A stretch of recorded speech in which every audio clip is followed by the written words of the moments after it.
Bonjour monsieur, là nous sommes à Marseille. Pardon? Nous sommes à Marseille. Oui, tout à fait, oui. Oui, oui, D'accord. Et qui vous êtes en deux mots? Parce que je crois que vous êtes un taxi, mais vous étiez quoi Alors, avant? je suis effectivement taxi, mais je suis avant tout retraité militaire, où j'ai fait une carrière militaire de 34 ans, où j'ai pu servir de nombreuses fois en Afrique.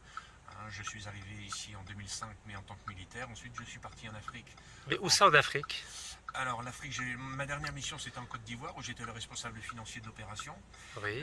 Sinon, j'ai eu l'occasion de servir dans le désert du Sahara occidental. Où ça exactement? Au sein de la MINURSO. C'était à Tifariti. Tifariti, qui n'est pas très loin de Smara. Smara, c'était le quartier, le PC du quartier, le PC Nord. Il y avait un PC Sud, un PC Nord et un PC qui était à l'Aïn. Alors c'est côté marocain, côté Alors, mauritanien ou côté algérien? Non.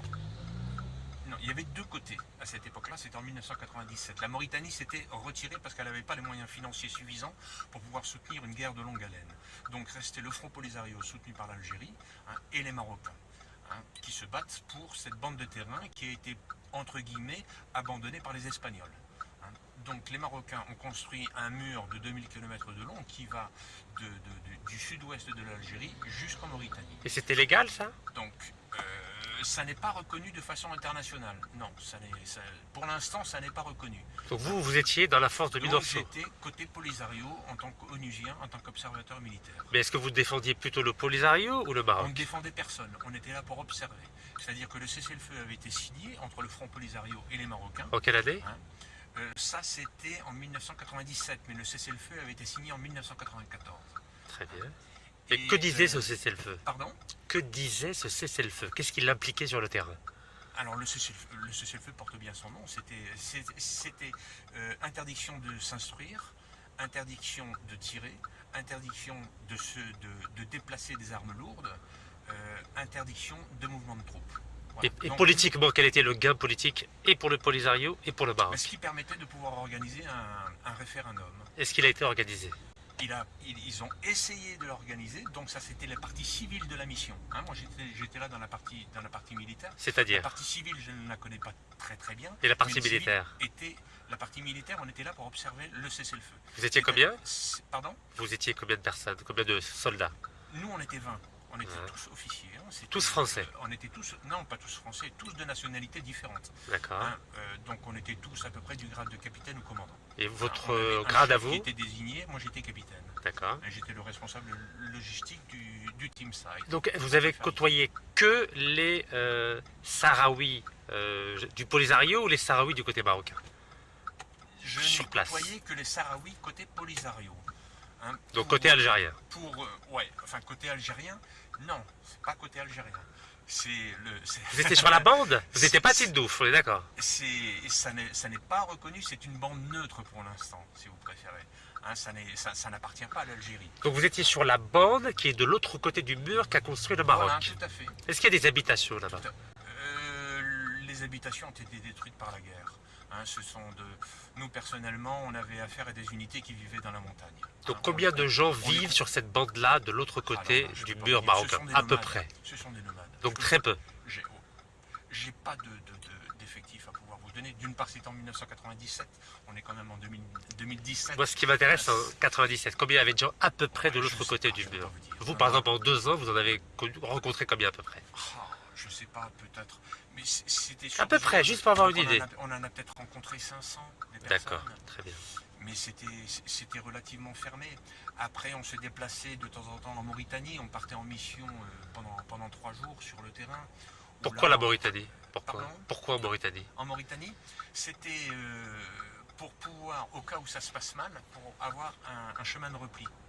Voilà, pour nous personnellement. Et la frontière mauritanienne est à combien de kilomètres à peu près? Reconnaissance de lieux où peut se poser un avion militaire, etc., etc. Et la frontière mauritanienne est à combien de kilomètres de là où vous étiez? Ça représentait au moins 800 km. Oui, donc c'est pas si près. Ah non. Et l'Algérie, combien de kilomètres? C'était pas tout près. On n'était pas très loin de Tindouf. On était peut-être à 200 km de Tindouf. D'accord. Et à combien du Maroc? La frontière. Alors, le Maroc, le mur ou... On va dire les deux. Commençons par le mur. À combien du mur? Le mur, on était peut-être à 200 km aussi. D'accord. Donc vous étiez à équidistance du Maroc et de l'Algérie. à 400 km du Maroc officiel, si je peux dire. Et vous, Reconnu. votre opinion personnelle, est-ce qu'il faut... J'ai pas à avoir d'opinion personnelle. Vous êtes retraité aujourd'hui, Oui, non, j'ai pas à avoir d'opinion même personnelle. en étant retraité. Oui, tout à fait. Mais vous êtes libre de tout engagement à l'égard du ministère de la Non, non, Défense. non, non, non, parce que j'avais, on a eu l'occasion d'aller du côté marocain aussi, ils ont de bonnes raisons. L'Algérie, à juste titre avec le Front Polisario, voudrait avoir cette bande de terrain qui pour l'instant est occupée par les Marocains. Hein, mais ce qui Et ferait pourquoi que l'Algérie se mêle de cette les affaire? Marocains seraient entourés par les Algériens, hein, c'est-à-dire que les Algériens auraient une ouverture sur la Méditerranée et une ouverture sur l'Atlantique. Et Hein, pourquoi ce les que- Algériens se mêlent de cette affaire? Pardon? Pourquoi les Algériens se mêlent de cette affaire? Alors là, ça doit remonter un peu à la nuit des temps aussi. Hein, D'après ce- vous, ce d'après genre vous. de choses. Hein, de la même façon, les Marocains avec cette fameuse marche verte. Et Hein, vous, d'après vous, pourquoi l'Algérie se mêle du dossier du Polisario? parce en qu'il y tant a que des choses Français. à récupérer, il y a des mines de phosphate, il y a très certainement des lacs de pétrole, il y a très certainement du gaz, il y a des intérêts économiques énormes. Là. Donc vous pensez que c'est uniquement pour des intérêts économiques que l'Algérie s'intéresse à ce dossier-là ou pour les droits de l'homme? Il y a, à mon avis, il y a les deux. Il y a d'une part, pour ce que je vous ai expliqué, pour que l'Algérie puisse avoir une ouverture à la fois sur l'Atlantique et une ouverture sur la Méditerranée, ce qui ferait que le Maroc, eh ben, à ce moment-là, serait enclavé au milieu de l'Algérie, pratiquement, hein, ce que les Marocains ne veulent surtout pas. En quoi ça les dérangerait, les Marocains? Parce que les Marocains et les Algériens ne se sont jamais très bien entendus. Hein, mon cher. À cause de quoi? Pourquoi ils s'entendent pas? C'est des musulmans, c'est des berbères, c'est des arabes? Entre autres, cette fameuse... ah, entre autres pour cette fameuse raison, parce que c'est un problème qui dure depuis quelques dizaines d'années quand même. C'est bien que les Marocains ont étanchéifié leurs frontières. À ma connaissance, entre l'Algérie et le Maroc, il n'y a pas de frontières routières. Elles sont fermées. On ne peut y aller qu'en avion. Ou éventuellement en bateau. Et est-ce qu'il y avait des soldats américains au Maroc? Oui. Mon patron, c'était un commandant américain. Il y avait des Chinois, il y avait des Russes, Uruguayens. Il y avait Vous parlez de la... de la Minurso. De la Minurso, d'accord, Oui. très bien. Donc le patron de la Minurso en 97 était Non. américain. C'est mon patron à De moi, votre section à du vous. site dans lequel j'étais était un Américain. Mais ça tournait relativement régulièrement. Ça pouvait très bien être un Français, ça pouvait être un Chinois, ça pouvait être un Égyptien. Ça ne voilà. peut pas être un Algérien ou un Marocain. Que nenni. Non, parce qu'à ce moment-là, il y aurait eu du parti pris. Très bien. Mais en tout cas, merci beaucoup Voilà, pour cet mais je vous en éclairage. prie. C'était très intéressant.